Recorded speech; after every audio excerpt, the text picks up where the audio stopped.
and welcome to Football Movial. Very brand new podcast. It's the first episode we've ever done. I'm Dan, and I'm here with Brendan. What's up? This is exciting. This is exciting. Yeah, it's very, very exciting. Brendan, I think let's get into the I was going to say the justification for why we're here, but we don't need to prove this to anyone.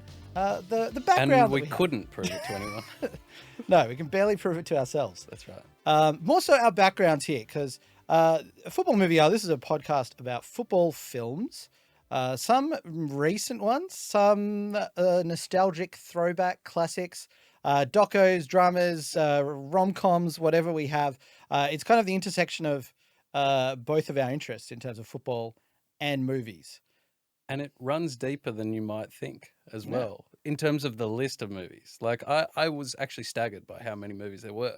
Yeah. I remember in our initial conversations about this, you said, well, probably do 5 episodes and then we're done. I mean, if you were concentrating on 5 quality movies, you might be done. Yeah. But maybe we'll find some gems. Who knows?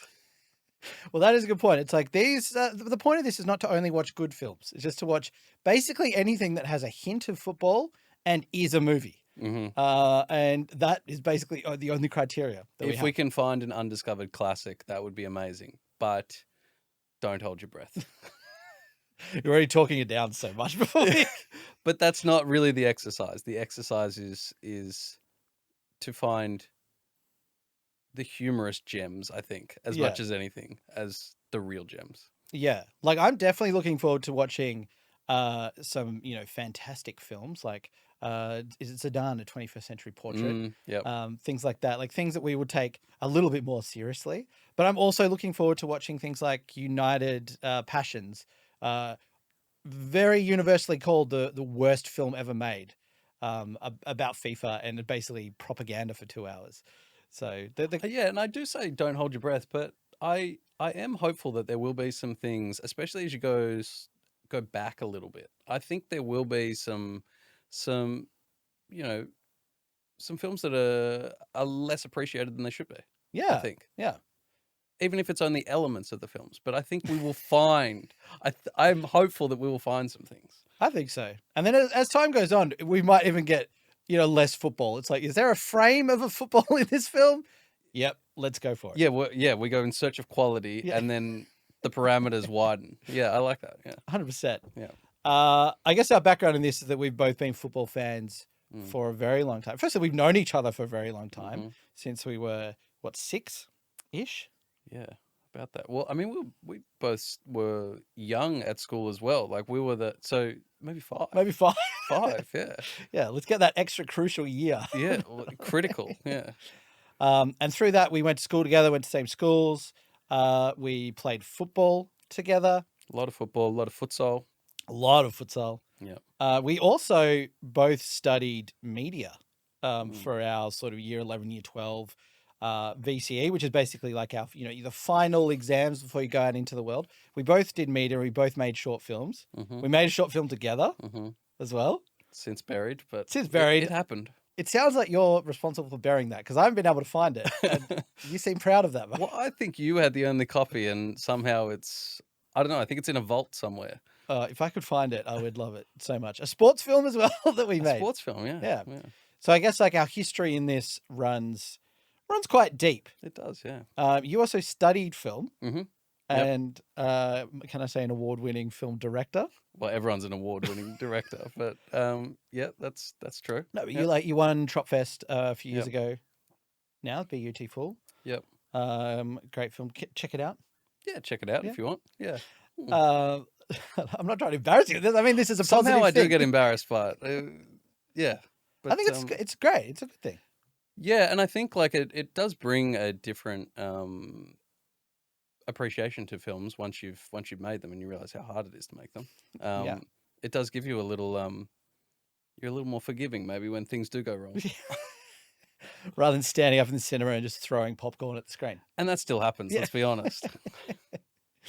But yeah, I think it's really kind of interesting there. So like you obviously have studied a lot more in terms of like you've done a master's of screenwriting. Or is it A Masters film. of Film? Yeah, film. Yep. Masters of Film. So may also have when I say critical eye, I don't mean that in a bad way, but like you might be able to look at a film and see all these wonderful narrative arcs that come out of it and this, that, everything else. I just like football and I like films. You might not get the most in-depth insight from my side of the table here, but you'll hopefully get some passion about it. Yeah, I did actually find myself sort of like getting into some of that language as I was taking notes last night. But it's great watching films, because I watched it with Catherine, and it's great having Catherine, my wife, having her next to me just to ground me, because if the language becomes too highfalutin, she's just amazing at like just flattening that out. And it's like even highfalutin, I think would be. Well, yeah. Yeah, she's like, just bring it back to the real. Like, is this enjoyable? Yeah. Which, to be honest, she's right. Yeah. Yeah. It's like, I'm glad that you're dumbing it down for me then. Totally. I mean, I don't think we're dealing with films that necessarily need to be analysed too in depth either. Yeah. But at the same time, there are interesting elements, like even the production design from the film that we're going to talk about, I thought was an interesting choice. Yeah. And I reckon you would have picked up on it as well.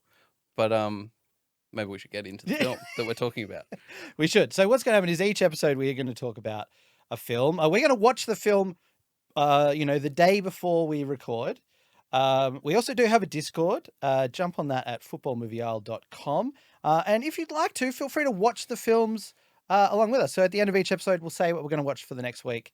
And yeah, just sort of like a fun little journey down football film lane, I guess. But we're kicking it off with Fever Pitch. Now, not to be confused with, what is it, A Perfect Catch? A Perfect Catch, yeah. It's in different markets, but Fever Pitch, the 1997 British film, not the 2004-5 American one. The OG. The OG. Yeah. The original one. And yeah, so I think let's get into that. So Nick Hornby. Let's talk about him first. Yeah, I was actually really surprised at how good a run he had as a screenwriter. Like, I just had a quick look, and it's like, so many recognizable films from like the mid 90s, early 2000s. We're talking like High Fidelity, About a Boy. And I really didn't have much awareness of him, to be honest. Yeah, he's someone who, when I saw that it was written by him and it was based on a semi or fairly autobiographical account, you just think like, okay, maybe that's just one film that they've done. But then when you see the other two or three, you're like, oh, okay. It's also interesting as well, these guys that, or girls that write the novel and then do the screenplay as well, because that's not like terribly common. Like often the novel will be bought and then it's palmed off to a screenwriter. But old Nick said, whoa, I'm doing the screenplay as well. Yeah. Which do you know, did he have a role in, like, I guess, pitching to have this made? I didn't go that deep. I didn't go that deep. Yeah. But I assume he probably would, because if this was like his big project, like his book came out, I think, a couple of years before the film ended up getting made. Yeah. But I just wonder if someone's jumped on that and gone like, hey, this book's pretty popular. Let's just make a film about it. Or if he's like, I want this done. Yeah, the furthest I got was just the standard like commentary around films that are converted from or adapted from books, to say that, well, the film's much shitter than the book. And it's like, whichever way you go on this one, you will offend him. Yeah. Unless you say they're both great. Well, hang on, I wrote the film as well, you realise. It's like, I decided which parts were important, which parts would keep. Don't worry. I mean, well, the book still had some bad elements too. It's like, I guess you do sort of get a sense, and I guess we'll get into, what happens in the film. You do get a sense of the parts that have come out. I would say the competing timelines was far more comprehensive in the novel as opposed to the film. Yeah. Whereas the film, and I think rightly, about halfway through just decides, no, the earlier timeline is really shit. Yeah. Let's just I know we filmed it, but we're going to cut it from the film. I'm relatively sure that some of that's happened. We've juiced enough out of that. Yeah. And I don't know about you, but like, and maybe I'm getting ahead of ourselves here, but I found I was not conscious of the two timelines until a long way into the movie. Like, yeah, I found it really strange. I thought we were looking at like a story and a B story maybe, like, and they were going to converge. And then I swear it was like around the 30-minute mark. I'm like, oh, that's him as a younger man, as a younger person. Gotcha. Okay. Yeah. So, because what happens here roughly as we start the film, and I've got to flag something. Like, we watched this on Tubi. Yeah. I don't know if you had the same thing, but mine, it had rated R in the corner of the screen for the first 15 minutes of the film. And as soon as I see rated R come up and just stay there, my mind just goes like, porno. Like, you've got the wrong movie. I've this is something's gone wrong. Fever dick. Yeah. And I'm like, Maya, my wife, like, she's going to walk in and it's going to be like rated R plastered across this. I didn't notice that. No. Yours might have been a glitch on my system, but it just made me think. And then I got like more self-conscious about like, I'm going to get caught watching this, like just sitting back in the armchair, watching this porno, just full screen. And then we're going to talk about it tomorrow. But because it just really shocked me, they came up rated R. Because when I'd seen, the posters for the film, and I think the tagline is, it's along the lines of, it's like, what happens when you're like, you fall for a man who like you fall in love with a woman, but idolize 11 men, something like that. Yeah, right. And it seems very kind of rom-com-y. That doesn't even need to be adapted. No, it's that's it. It's perfect. But then, I just got fixated on this rated R thing for the first thing. I'm like, all right, I guess we're just buckling in for a porno to kick things off. Can't say I noticed it. No. I did look. Was it actually rated R or not? Yeah, it's rated R. Okay, wow. I did look into that as to why that was the case. I think as we go through the story, I'll bring that up because the notes as to why it's rated R, I think, are quite funny. But as we go through, But are we talking like a US R or an Aussie R? Australia, it says certification is M. Yeah. The original was PG. Yeah. But then US are R. Yeah. So US, the United States have gone R rating. But that equates to like our MA, I think. Yeah, because then United Kingdom's 15. Yeah. Okay. But like still MA. Tubi showing me the R. Yeah. So I'm like, well, an R movie here in Australia is going to be pretty raunchy. And I'm like, things are going to take off a little bit. I mean, there's some talk of raunch, but I don't know that it ever constitutes an R. No, I don't think it does either. But I think as the film started, I was like, just trying to get a sense of what's happening because I knew nothing about this story whatsoever. Yeah. I'd never seen, apart from like clips of the trailer, nothing else beyond that. But I love just at the start of the film, we kick things off and we see it's starring Colin Firth and Ruth Gemell, which I think we should probably cover as well. I do like Colin Firth. Colin Firth is the best. I love him. And honestly, the only way I could get, not that there was really any discussion around it, but I said to Catherine, I'm watching a movie and it stars Colin Firth. I knew instantly that I would get buy-in. Yeah. Because Colin Firth's just that kind of guy. It's like we're watching just basically Mr. Darcy playing football. Is that exactly 100% in straight away? But he elevates this. Oh yeah, big time. He's good, and I just love the tone it sets from the start. So we open up on I think they're at a school and they're walking through the hallways, and then the first thing you see him do is hitting kids on the head with a newspaper and wearing a leather jacket. There's like this cool guy teacher who just goes around like belting kids on the head. I was like, is that why it's R? Yeah. I thought even before that, it was like, so they've got There She Goes, that song playing, and you've got Ruth Gemmell's character, who I've forgotten her name, walking. Sarah Hughes. And she's walking down the footpath in like a very beige power suit. And I was kind of like, initially, did they know that this was going to be the music paired with this vision? And then as it develops, it's like, I think it's a little bit of a joke. Yeah. And I think there is an awareness of what they're doing. But as the first shot, I was like, wow, that's not really in keeping with this song. Yeah. But I think they're very much aware of what is happening. Yeah, try to like amp it up a little bit. Yeah.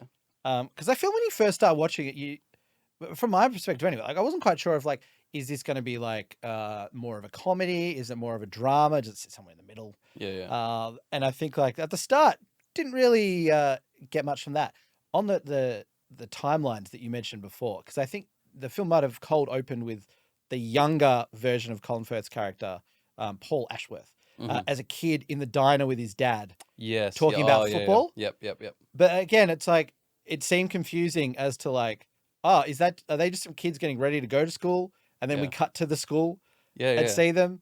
I didn't get the sense that this was like, oh, here's Colin Firth's kid. Oh, now he's cool guy teacher. Yeah, and like they cut to the dad, and it's a different character who I know his face, I don't know his name, but it's like, hang on, what happened to Colin Firth? I thought he was the dad here. Like, it was all very confusing. Not that I was particularly confused at that time, but I became confused as to the competing. Yeah. Anyway, we'll get into it. Yeah. Totally. That makes sense. It makes sense. Mm. But yeah, it started off very much like, and I think Colin Firth as a teacher was smoking as well. Yeah. So it seemed like, and I don't know if that was a bit tongue in cheek too, of like really playing up to like stuck up teacher for Sarah, and then Paul. We should just give a general recap of the movie. Yeah. Maybe you do it because, like, I love that. We should do this. No, you actually do it. When I say we, I mean you.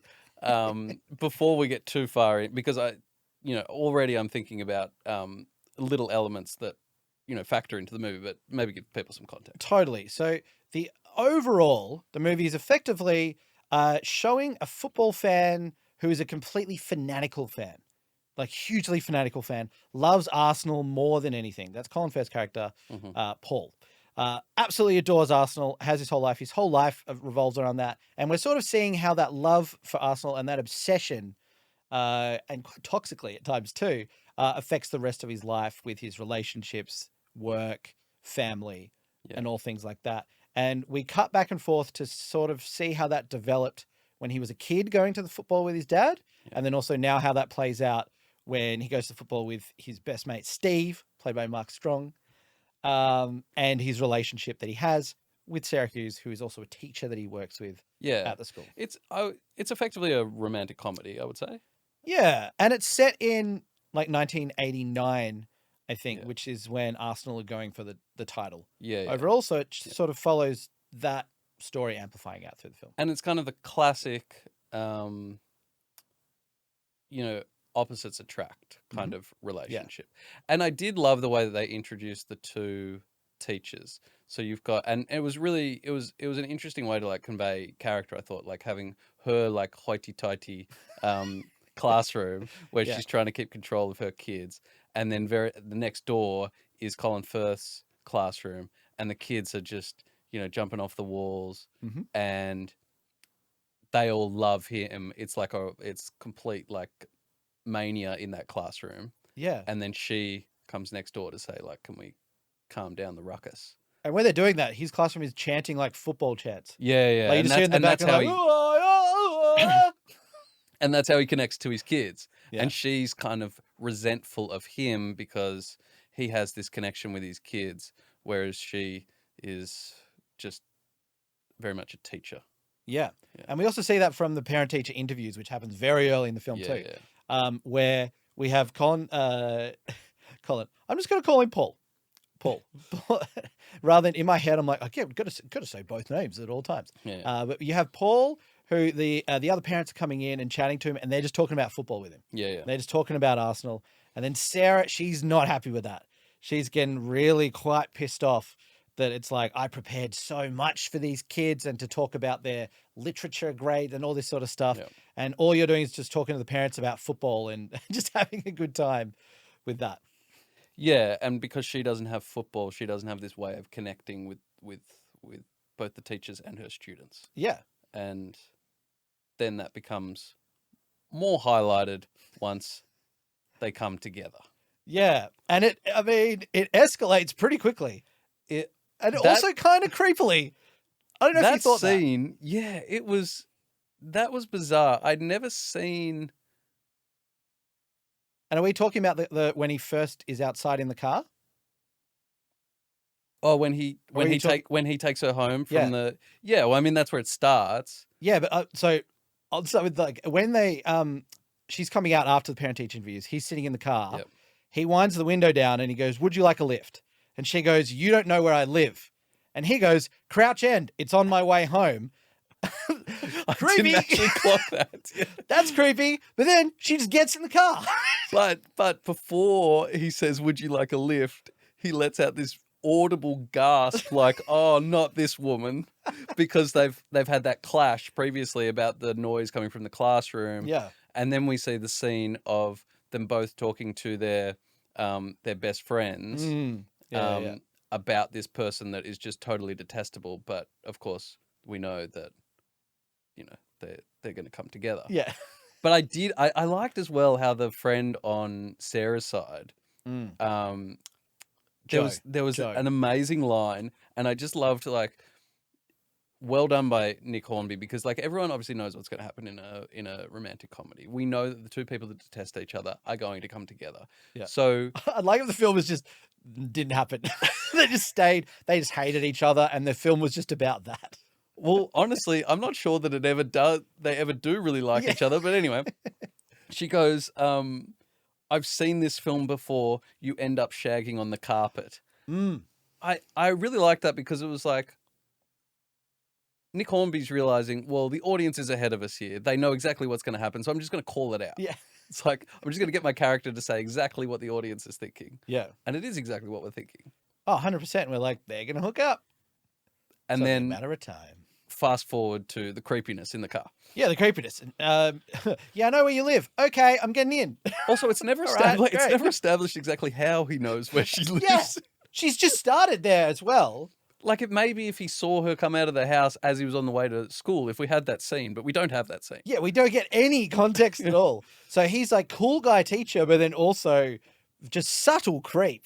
Because it's so weird to be like, "Would you like to live if you don't know where I live?" Oh, that's fine. I'll drive any. That sounds a bit creepy too. But to just be like, "Oh, that's fine. Where are you?" But this is also the power of Colin Firth, because you can put any words in his mouth and somehow he gets away with it. Oh, totally. Yeah. You can be like, "I'm a convicted criminal." All right, I'm getting in. Yeah. Like, if you swap those roles, you put Mark Strong there, it's like, well, don't know if you can pull this off, Mark. Like, you're pretty charming as well, but in a different way. There's a little bit more pushback. That comes through. Yeah. And then anyway, they go in the car.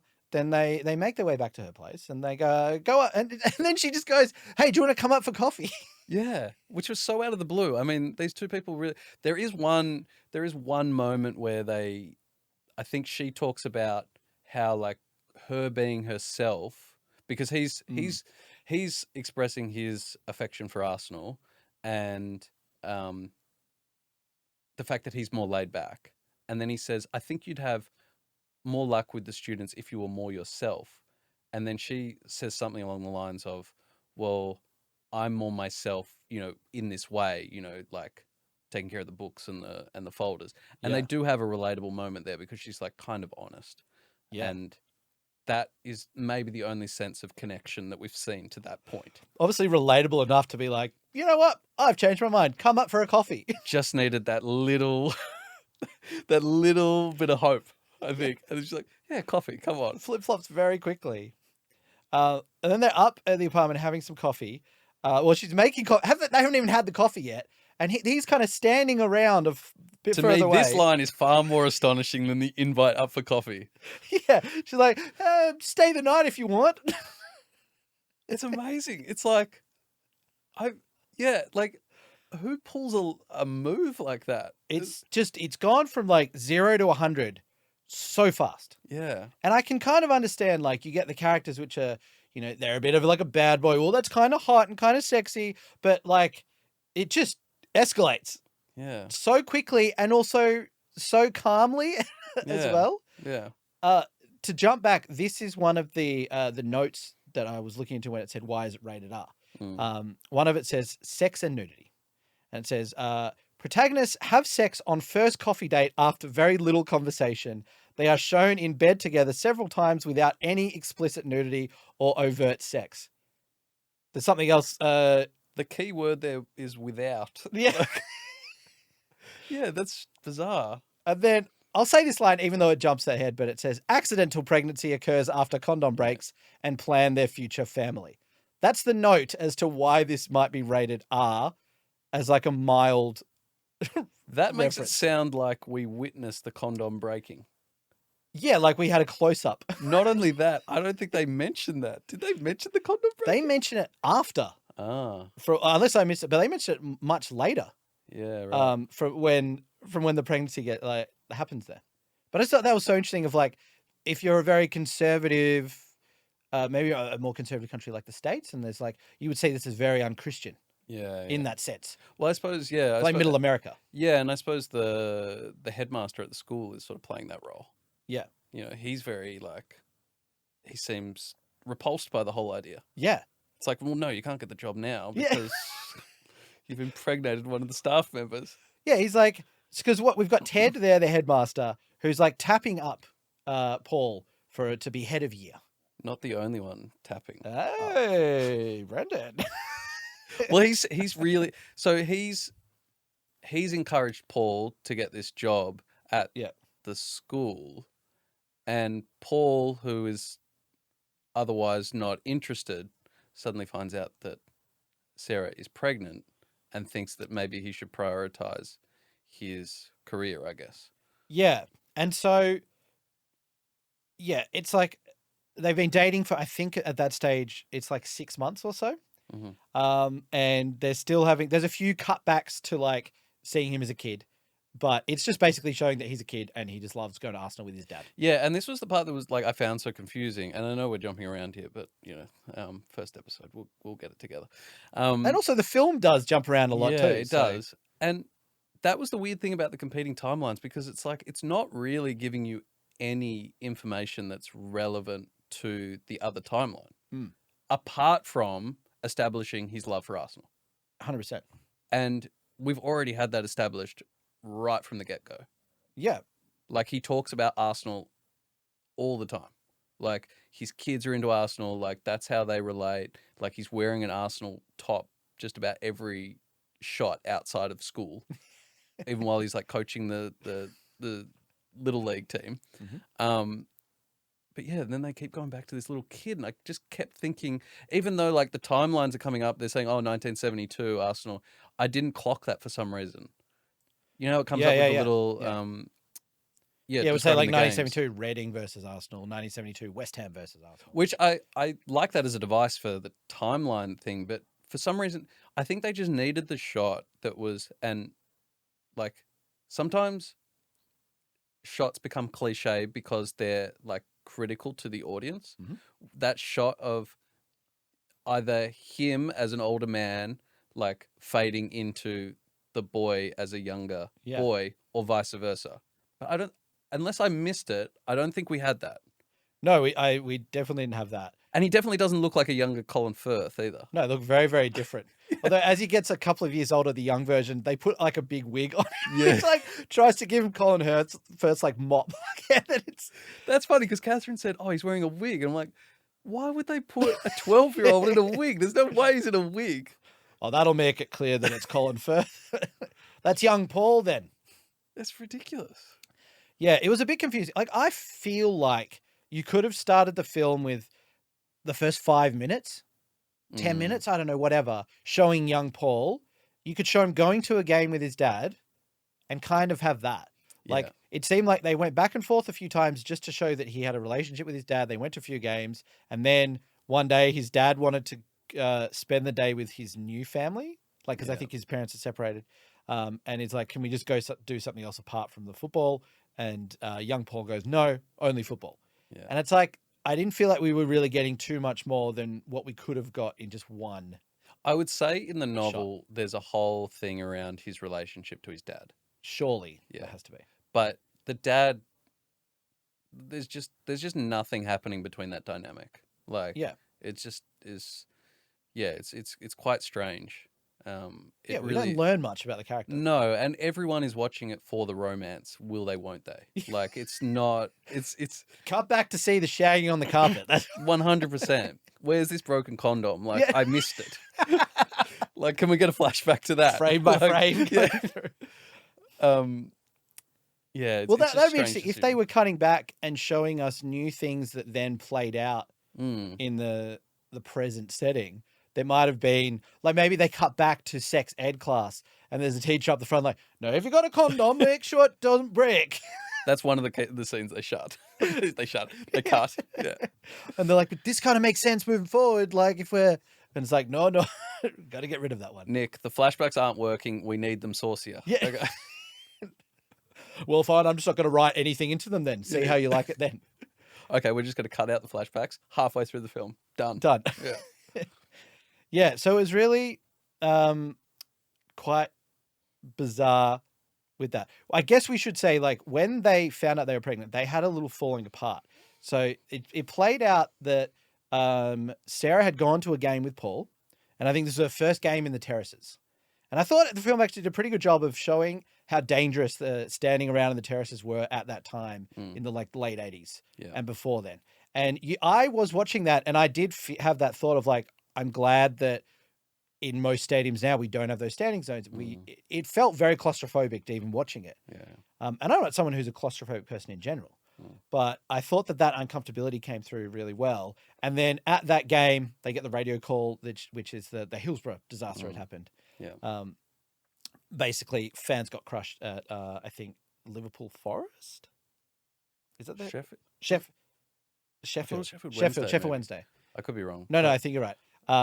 And they got crushed up against when like fans were kept in pens, and then that kind of changed how stadiums were viewed in terms of safety, and a lot of reforms came in after that. But I thought this did a good job to show that, you know, him being completely oblivious to that brings her along. Is like, no, come on, you'll love it. We're going to go to the game. That was, it's so uncomfortable to be in that environment. Immediately, as soon as you see it, it's like, oh, that's an error. Like, why would you bring her along to the game?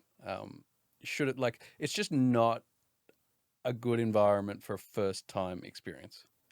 Like, especially if this was like a local game, you could go, let's just go down. It'll be nice and chill. We'll get a little hot dog. We can hang out. We can sit on the grass, have a little picnic. Fine.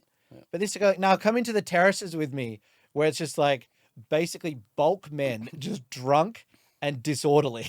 Yeah. And a lot of touching and pushing and just discomfort in general. Yeah.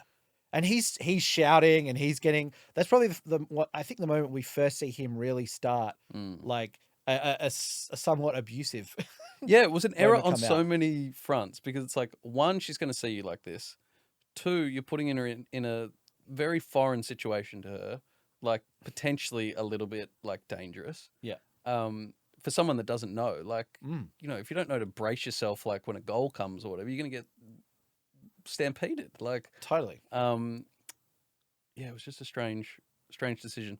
I mean, I can understand why they depicted it, but it's just, it's weird. Yeah, like I think it was like good to show. Yeah. Because I can see this Paul doing that and saying like, hey, come to this. I love Arsenal so much. Yeah. I want you to come. Paul, just get a couple of seats. Yeah, it's silly. Yeah. Like, I know your season ticket. I know, like, you know, what is it, North End or whatever, like that he's just get a couple of seats. Much nicer experience, I think. Yeah, like when you went early with your dad. Yeah, exactly. I think the first time he goes with dad, they're sitting in the seats. I think then when he starts going by himself, he graduates into the terraces. Yeah. When he's a kid. But you can see how he loves that environment, that really like, I don't want to say hooliganism side of it, because we don't really see him just fight with fans or anything like that. No, it's more passion. But it's passion, but it's still kind of like a bit on the edge. Yeah. A bit on the edge. Like they really go to be involved in that, like really kind of like what I'm trying to say. It's not like a toxic pit, but it's a very, very energetic. He wants to feel a part of it. Yeah. Yeah. He feels alive by that. Yeah. And so I think anyway, their relationship kind of breaks down from that because she's just like, it's too much Arsenal, and I hated that. And he's like, well, why, we're going to go again. Yeah. So then I liked that when we found out they were pregnant, I think he just calls her in like the middle of the night or something and just is like, hey, are you pregnant? Yeah. She's like, yeah. Yeah, that was so strange. Like, there was no preface to it. It was as if the writer was trying to say, what could explain these mood swings? You must be pregnant. Yeah. That would be the only indicator. And it was bizarre. Rather than like, maybe this poor guy is a bit of a dick. Yeah, like, and again, Colin Firth, somehow you stay with him through these dick moves. Yeah, because you look at it and you're just like, I'm kind of siding with Sarah a little bit here. Because even though the film starts off showing her like being quite uptight, she's still not super uptight. Like, she seems pretty chill. I think in general, the thing that I found the most difficult with this film was that you never really see them sharing any joy. Yeah. Like, you know, suddenly, like, they try and convince you that they need each other, but I needed one scene of them having fun together, because I don't think we see that at all. It's like they're mainly just bickering. She's mainly pointing out that he talks about Arsenal too much, and he's pointing out that she talks about him talking about Arsenal too much. Yeah. It felt like maybe her character felt, I don't know, a little bit underdeveloped in that sense, that it just became so much about the reaction to Paul and his love of Arsenal all the time. So you're right, we don't see that many moments where they are genuinely just like having a lot of fun, and we can go, oh, okay, we're kind of at least understanding why she puts up with him, even though he's got this obsession. Yeah. Like, we're just left to think, is like, is he just good in bed? Like, we're left to, like, what else is there? Because that's what we see, their first interactions of them just sleeping together. Yeah. And there is that conversation about, like, oh, is she fit? And he's like, well, she's not fit, or something like that. It's like, that's really the only thing we've got to go by. Yeah. There's not even like sort of that scene of him looking at her while she's teaching or something like that to give us the idea that, oh, she's still on his mind. Yeah. And he's seeing a redeeming quality of her characteristics. Yeah. Yeah. I guess, the only thing is that they're talking about each other to their friends. That's really the only indicator. Yeah. So there are some good developmental things, but a few things which are lacking a little bit. Because then they've, we found about this pregnancy. He's going for the head of year job. Suddenly the headmaster does not like that. So it's like now his life that he'd started putting together is like, this is going to be my perfect life. I'm going to get a mortgage. we're going to have a family. I'm going to get more money. I'm going to settle down. We're all good. And it just starts falling apart. Yeah. And he sort of gets ahead of himself. I thought I wrote down the line of the end of their argument when they're in the car, and he says to her, and I thought it was a pretty, like, I felt like the dialogue was really, for the most part, pretty good. Apart from, do you want to shag on the carpet business, like how she like got him to stay. That was a bit of a leap. But when that argument where he's like, maybe someday you'll learn to care about something you can't tick. And I thought, that's very cutting. It's not like you can't not come back from that. Yeah. You can come back from it. But it was also like, yeah, that's probably fair enough that she got out of the car at that point. Yeah, I think so. But it was a good sort of like, for a young relationship, it sort of severed it at that moment, and then they come back together with the pregnancy. Yeah. And that's when he sort of is overplaying his hand, thinking that, oh, well, I'm going to structure my whole life around you now. Yeah. And she's trying to pump the brakes. Yeah. So, well, I think I lied with something like I'm having a baby with a 12-year-old boy or something like that. Yeah. I did love that though, like where she delivers that line, and then he's playing with like the napkin on the table, and he sets it alight on the on the candle. And I think I particularly like that because I was watching him thinking like, I hope he lights that like a 12-year-old boy. Yeah. Like, and then it's lit and she delivers that line, and it's like, it was perfect. It was well timed. It was all in one shot. It was very good. Yeah. Which is great. So, because like at this point they're still together, but the relationship's starting to crumble. They haven't separated yet. There was something that came up around this time of the film, because I think they went to, he was still going to Arsenal games a little bit. And then, I don't know if you saw this, but there was a Boston Celtics cap. Yeah. Which was, I'm like, that is not from the 80s. Was that in the stands? That was in the stands, and it came back a couple of times. Yeah, that was random. And it just made me think, what was the production designer doing? Yeah. Were they on a break at that point? Like, they've set up a shot that has, 40 people in it maybe? Yeah. Maybe 30, 40.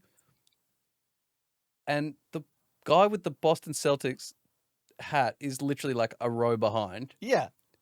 very firmly in frame. This is an Arsenal game.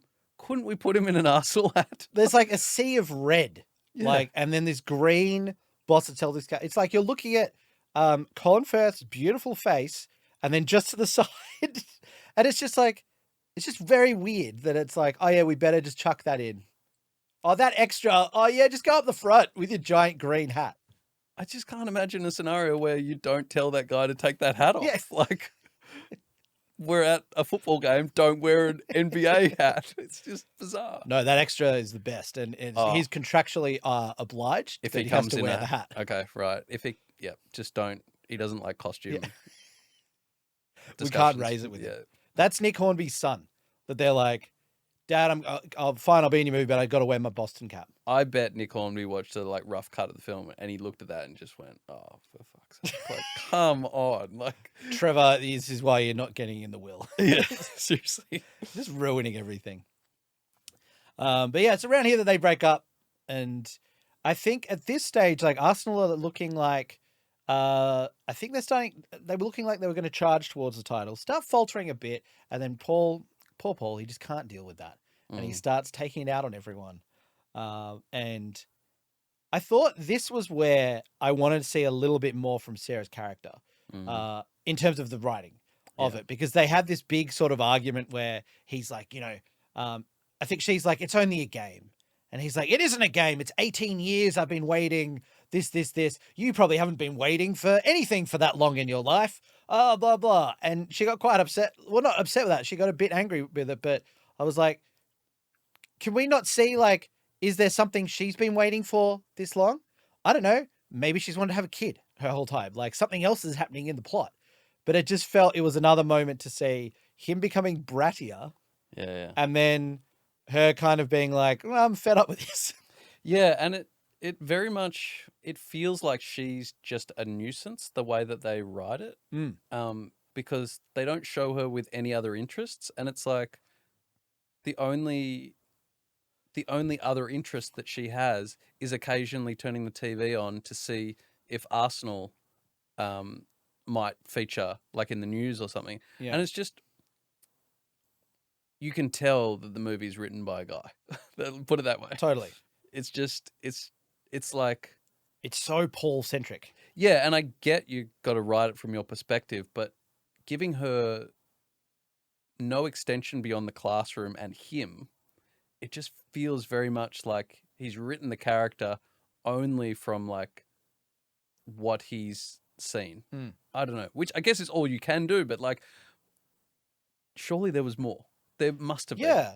Well, because it's like we don't get to really see him, say, having to have some involvement in her life. Yeah. And him having to sacrifice an element. Like maybe he can't go to a game because of an interest that she has and that they're doing that now. And then that starts adding tension into the relationship. But we don't see that at all. We just see, is she going to get on board with him or is she fed up with him? Yeah. And that's where I found, I mean, it's sort of skipping forward a little bit, but like I found the whole messaging around the movie really strange. And not that I particularly care about messaging in films. Like I don't look to films for moral guidance. But I thought it was really strange with like a mainstream film to have the message as, because I thought watching the whole thing, I'm like, well, he's going to have to make a choice between football and Sarah. Yeah. That's got to be the story. Yeah. And he's going to see the light and he's going to choose Sarah. Yeah. But no. He's going to see Arsenal. He's and then he's going to see Sarah. Yeah. She'll just come back around. Like, first we'll win the title. Yeah. Then finally I can come back to Sarah and everything will be fine because it's the summer and there's no football. So now I can pay attention. Totally. And this is where I feel like the film to me gets quite messy and doesn't really recover from it. Because at this stage, they've broken up, they've separated. We're getting to the last game of the season. It's Liverpool against Arsenal. Arsenal have to win 2-0 to win the league. And then Paul and Steve, they're not up at Liverpool. They're watching the game at home. And then Sarah and Joe... Sarah's at a party for her classroom. Don't get me started on this. Yeah. Why is teacher rocking up to a student's end of year party 100%. by themselves? No other teachers there. Yeah. At a student's house. Yeah. just hanging out. You might get that invite. You don't accept that invite. No, you go, oh, thank you, Jeremy. I'm busy that day. I'm good. Yeah. Legally, no, I'm not going to do Yeah. But what I love happens at the party is that she then starts getting, like, she wants to check the score of the game. Also, she's very, very pointedly wearing an Arsenal dress. Yeah. It's like, what's going to happen here, I wonder? Oh, I get it. She's come around to Arsenal. Like, she's realised that Arsenal is the centre of his world, so it should be the centre of her world. And now the kids are kind of having her old reaction to it because she's like, oh, is there a TV? And then one of the girls like, yeah, it's over there, but like turn it on if you must, but just to check it. Like, so now we've seen that she's fully become like him in that environment. Yeah. What I thought was so savage about this was that she's there. She's got no handbag. She's got no nothing, right? The kids give her a present as well. They're like, Miss, you've been so great this year. They say the quote of like, you're like George Graham, which is, I think, what Paul had said to her earlier. And then suddenly that set off like fireworks in her head. Yeah. But then she runs out, leaves, doesn't take the present with her. So she rocks up to the kids' party. They're like, here you go, Miss. We've loved you all year. She's like, thank you for this. Fuck that. Maybe she realised the error of her ways where she's like, oh yeah, I'm at the kids' party. Maybe I should leave. Like, yeah, and I'm not going to take the gift. I can't accept the gift. You take your stupid gift. I'm not fucking George Graham, okay? Piss off. So she runs outside, goes in gets in a cab. And she's like, take me to Highbury.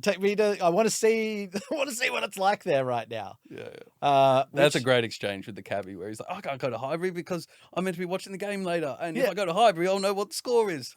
Yeah, and then she's just like, well, you'll be there if it's good. And he's like, all right, cool. Okay, fair enough. Terrible. And as this is playing out, we see Paul getting more and more tense about them not winning and extremely irrational. Like at this stage of the film, I was like, I hate this guy because he's watching it. And I get neurotic football fan when you're watching a game, you're on edge, but he's watching it. Steve, his housemate is like really invested too. Huge Arsenal fan as well. But he's like, just chill. It's 0-0. It's fine. Yeah. And then he's holding out hope. At this point, Paul is up from the couch. Yeah. Steve still on the couch. Yeah. Paul's at the door. So we're getting these, we're cross-cutting back and forth between the party and Paul, and you're thinking for all love and money, he's going to leave and go and find Sarah. They're going to meet on the street, hug.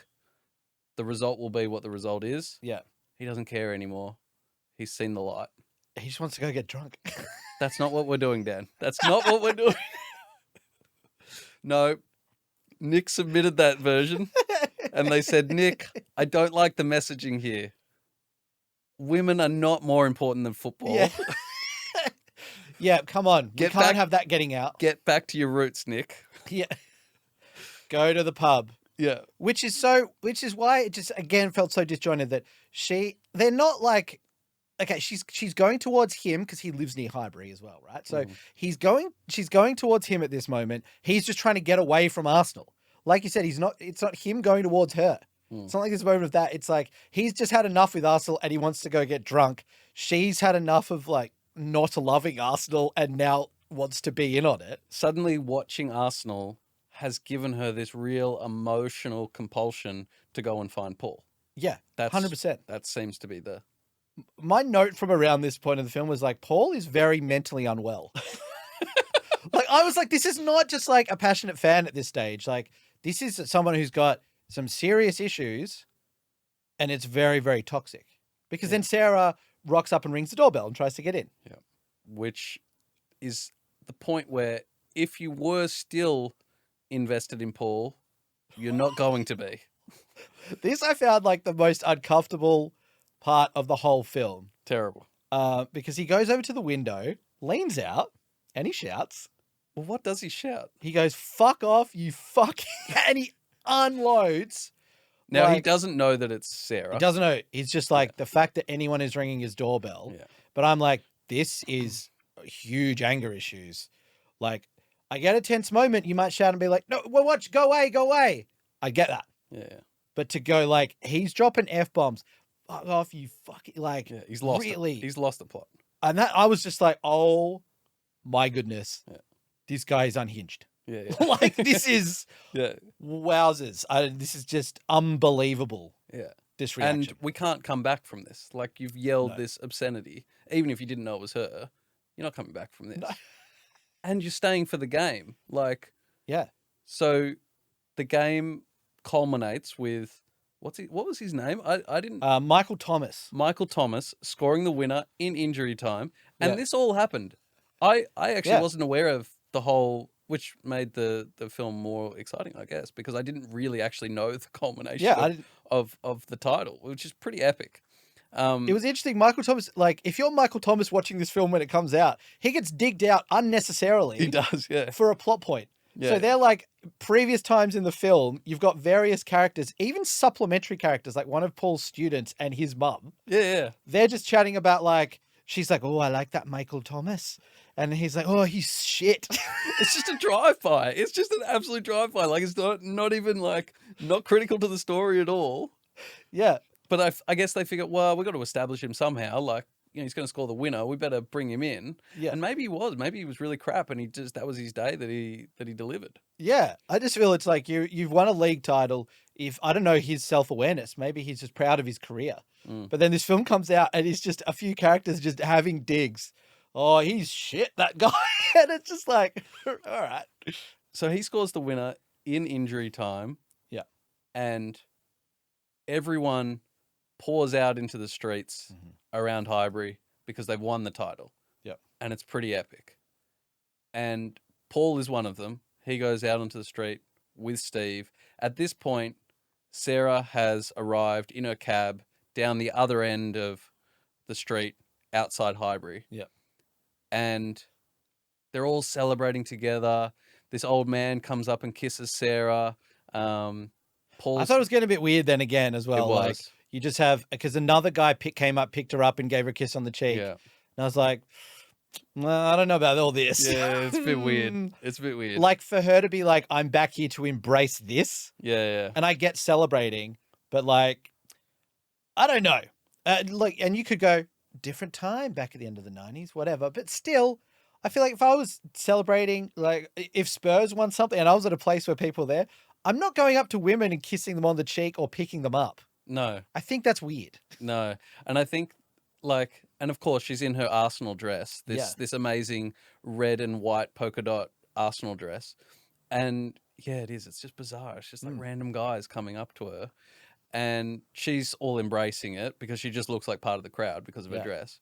And Paul, meanwhile, is like, I think literally holding up a baby, celebrating, celebrating with the baby. And I think maybe that was the moment he realized, oh, this is all nonsense. I'm going to have a child now. Yeah. Yeah. But maybe it arrived 45 minutes too late. Or 6 months too late. Yeah, like very, like, so bizarre because also it's like after that kind of clears, that's where they bump into each other there. Yeah. And it's like that's settled down and they have a bit of a chat. They seem okay. Paul gets in another dig at Michael Thomas. And he's like, well, doesn't do that often in real life. Yeah. Throws it in. And I wrote down one of the things he said, which was like, kind of like, you know, after all this time, at this point, I'd realized that my own successes and failures aren't necessarily linked up with theirs to the team. Okay. And I think there's something like, I think very accurate about that and like football fandom. And you get football fans that are like, they're so invested in their team. And like, if the team plays poorly right now, like they'll take to socials and just abuse people on it. Yeah. Their team plays well, they have a good weekend. And so there is an element of that, which is, I think, true. But yeah, it just still seemed very odd. And then I think we leave the film at that stage, like, we're not sure if they're getting back together or not, but they're just like having the baby now. But we feel like they're probably going to get back together, judging by now she's just like, oh yeah, actually, I guess I love Arsenal too. Yeah, and I'm pretty sure that's why she's in an Arsenal dress, to communicate to him. Like, I'm getting in the mind of the writer now. Yeah. To communicate to him, oh, she's with me now. Yeah. Oh, just like my Arsenal boxes I had at the start of the film Yeah. that you hated, you've gone and got the same pattern and now you've made a dress. Now you've seen the light. And I think there's also some line I should have written it down, where they're walking down the street and he talks about there's some relief from winning the title that now he can be a normal human being and be a boyfriend, be a father. And it's just, I just could not believe the messaging around it. It was just like, I can't believe that Nick thought that was, but maybe that was the reality for him. Maybe, I mean, it's based on a true story, isn't it? Yeah, it's based on him. Based on him, yeah. So maybe he was just a bit of a football yob, and he needed this moment to realize that it wasn't, that he was concentrating on the wrong things.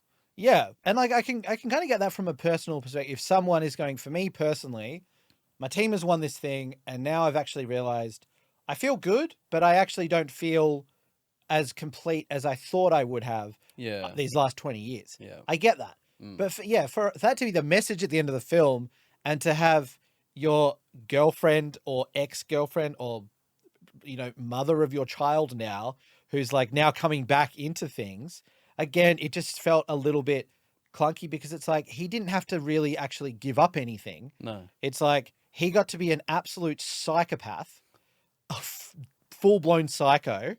Like, he was even such a psycho that him and Steve, earlier in the film, they're playing Subbuteo at their place. And if you don't know Subbuteo, tabletop football game, you flick it, beautiful. Anyway, they're playing that, and he's so competitive and toxic with that, right? So he's a psycho the whole time about competitiveness and winning. Yeah. And then it's like, he doesn't have to give up anything really, because his team wins the league. Yeah, totally. But so it's like, oh, my team winning. It's all coming up, Paul. Yeah. I got what I wanted with the team. Now I can move on to this other thing. And I think that seems a little bit weird, and what also, to me, takes down her character. Because it's like, he doesn't have to give up anything. No, totally. It's now he just gets to move on to something else. Yeah, and just like you were saying, her going to him, it's just a bizarre choice. Yeah. And again, maybe that was the reality. Me personally, if that was the reality, I'd rewrite it. Yeah. Like, I wouldn't be terribly proud of it. No, and I think that's where you could have maybe the difference coming from the book to the film, because I think if you're writing a book, especially if it's autobiographical, people are reading that going, this is that particular person's story. Yeah. If we're seeing the film and we see Colin Firth, yeah, I do think we are more likely to take a messaging out of it, or a feeling. Yeah. We're not likely to go like, no, this actually happened to like Colin Firth, so this is like, which is just what happened in his life. So I think you lose the honesty of like, this is what happened in my life, where you could take those liberties to go, well, now this is a film about fictional characters. It's not based on me. It's based on me, but it's not about me. Yeah, and now we can tweak it a bit. Totally, and I find it hard to believe that he wouldn't have shown any remorse or regret throughout the whole experience, and for this woman to stay with him. Yeah. Like, she's got to be a psycho to stay with that person. Yeah. Like, I mean, it does complicate things, the baby, but I just can't imagine that Nick in real life didn't get real with Sarah at some point.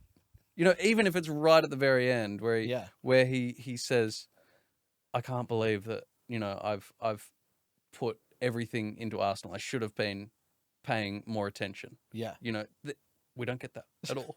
It's just a little exchange about, what's his name? The manager again. George Graham, yeah. George Graham, yeah. I wonder if, and this would be something that's probably good to go back and look into, is I wonder if in the book, if Sarah is actually a real person or a real character, or if it was like, we want to make, that maybe the book just focuses purely on Nick. True. And then it's just like, well, to make this into a film, we kind of need some sort of romantic interest. Yeah. We need something. We can't just make it about a dude just walking around being a nut job. Yeah. So we need to create this character, which to me then it doesn't make sense, but like it maybe makes sense why there's just so little substance to her overall. And she is literally there just to serve the plot in a weird way. Yeah. Bizarre. Truly bizarre. What would you, I was thinking of like, trying to rate this, like the films that we talk about in like whatever way that is. Yeah. But what would you give that, say, out of 5 penalties? Good rating system. How many goals would you score? It definitely held me as a movie. And even films that can sort of infuriate you, like that is still a quality. Like it's still holding your attention. I'd probably go 3, but with a big asterisk to say, like, why did you write it like what why did you end it like this? Yeah. Yeah, I think I'll go 3. Yeah. Yeah, I think that's fair too. And I think as we said at the start of the episode here, when we're talking about films, we really are talking about they don't have to be good films. And it's like if you enjoy the process of watching it, you can still rate a film like relatively highly for that. I give a 3 as well because I think it's the same thing. Like I enjoyed watching it. I had a lot of questions and I felt it felt hollow at the end to me. I felt like it was a bit unearned, which definitely took the sheen off. But if someone was into football, I would recommend this to them. What about you? Yeah, I would. I'd have an asterisk on that comment as well because I thought it was really interesting the way that they decided to cover the football in the film, which we didn't sort of get onto as we're going through it. But so they're showing the fans often, but not the players on the pitch because obviously, like there was budgetary constraints. I'm not sure whether Arsenal. Apparently, they shot some of those fan scenes at Highbury. Yeah. During games. Really? Yeah, I'm not sure which ones because some seemed clearly. It was like there are a bunch of fans there, which are like you're clearly just on some set or just in a car park. Yeah. But yeah, the stands and the stadium looked real. Like when you see the kid coming through with his dad at the start, it's like all the turnstiles and everything like that. That looks legit. Like that's not set. But there's a very funny line where they seem to score, but we only see the fans reacting to it. And the kid says to the dad, "Oh, Dad, what happened?" And the dad recounts what happened on the pitch. Yeah. And he says something like, "Oh, well, he had a penalty, it was saved, and then they put the rebound in," or something along those lines, because they couldn't actually show what was happening on the pitch. I'm just thinking, like, young Paul, are you an idiot? Like, Paul, what are you doing? Are you there watching the game? Like, it's so. Are you sure you love football? It was really weird. What happened, Dad? Hang on, what happened? So I would be if you're the dad, you'd be like, "Son, didn't you just watch the?" I'm definitely taking the daughter next week if that's his reaction. Like, what? And we're in seats, you can see. Yeah. Like, what were you doing at that time? That was bizarre. But I noticed before that as well that like you see a little bit of the pitch and players running onto the pitch, but it's shot from such a distance that it looks like it's not the real Arsenal kit and not the real Arsenal players. I would say that it was shot when the stadium was empty. Or maybe before kickoff. It could be before a game where they've gone. But then there's also something else I saw which says the Arsenal players make cameos. And I can't remember like seeing one cameo throughout. Yeah, it's probably a bit before like I would clock someone like super quick. Like if there was someone in there. But I certainly don't remember seeing like Tony Adams or anything. No, the only time we see that is when they're walking out against Liverpool for the final and you see the TV footage. Yeah. So obviously that's the only thing they licensed. And they obviously had full licensing for the TV footage. Maybe it cost them so much that they're just like, we have to get this. This is very important. Yeah. But then the rest of it, they're like, if something happens, just explain it. And then you get those moments like, oh, what happened, Dad? Well, what happened is he took a penalty, he saved the penalty, and then the penalty came back and he rebounded it, and the guy took the penalty and missed it, put it in. But Dad, why didn't we just show that? Because we can't afford that, son. It's too much. I did like that they showed the footage at the end because having had that experience right through the film, I don't know if this was your reaction, but as soon as you see the footage on TV, it's like, oh no, they're going to cut away from this super quick. Like they're going to get like 3 seconds and then you see a fair bit of it, which is good. Yeah, which is good. It made me realize the footage, the ref looks so old in that. Oh, I didn't notice. Yeah. No, that's a dumb takeaway from that whole thing. But I was just like, the ref looks so old. Like I don't know when the game came on, I was just like, oh yeah, like let's watch a game of football. Like this is awesome. Like the league comes down to this. Yeah, I guess that's going to be interesting. Like in some of the future films we have, seeing the level of football that is played. Yeah. And I think you're right. Like this film didn't have much football that we actually got shown. Yeah. I still think it's a good watch if you're a football fan because you see maybe a little bit of the culture away from that. But I think often, and I think we'll find this out with the more films that we go through, but I think their approach is probably a better approach. Yeah. Because so often it gets cocked up so badly and it just takes you out of the film. Yeah, and I think one scene that this happened in, I think, was Steve's brother was playing. Totally, yeah. And then that's when we see these are actors who are not footballers. You mean Steve's brother that's going to get signed by Leighton Orient? Yeah. Who could barely run, let alone kick a football. I can't take a penalty. Like, oh my gosh. It's like the guy didn't even have a line. Why didn't you just cast a footballer? Yeah, just do that. This is going to infuriate me throughout the whole process. This is going to happen a lot. And that one was really egregious because you didn't even need an actor. Yeah. Like, when we get to Santiago and goal, it's like, well, okay, you need someone that can deliver lines. I understand that. Yeah. But this guy didn't even have a line. This guy did not need that at all. So there we go. That was Fever Pitch. Good start. Yeah, decent start. I'm happy. I have to apologise for starting on an Arsenal film. I didn't actually realise because I said I felt like Fever Pitch should be number one. I don't know why. Yeah. It just, in my head, it just felt like the most quintessential football movie that I could remember. No, it's good. And it sets the tone that, again, we're not going fully into, we're just not nerding out on technical football films. Yeah, yeah. In that sense. Dan is a Spurs fan. I'm a big Spurs fan. But I am not Paul. So I can watch a film with Spurs where they have a few digs at Spurs in it. And another few swearing, but like they had a moment, I forget what it was earlier in the film, and one of the guys just like, sodding this, sodding Spurs, like all that sort of stuff. But I like that. Like there wasn't much Spurs hate, no, just a couple of comments here. Yeah, just the occasional. But that's fine. Look, there's not many Spurs themed films. Yeah. So to even just get a mention as not really even the main antagonist, because Arsenal weren't playing Spurs. No. At all in this, I don't think. Yeah, Liverpool's really the antagonist in the whole thing, yeah. So that's fine. So Brent, what are we watching next week? Well, I picked number one, so I should give you number two. Okay, on number two, I don't even have to think about it. United Passions. Oh, you've been keen on this from the start. Like, it has to be in there. So United Passions will be the second one that we watch. I know nothing about this film. Nothing. I look forward to finding propaganda. out. Yeah. I know a few things just from like what I've heard in the past about it, but I'm not going to spoil those.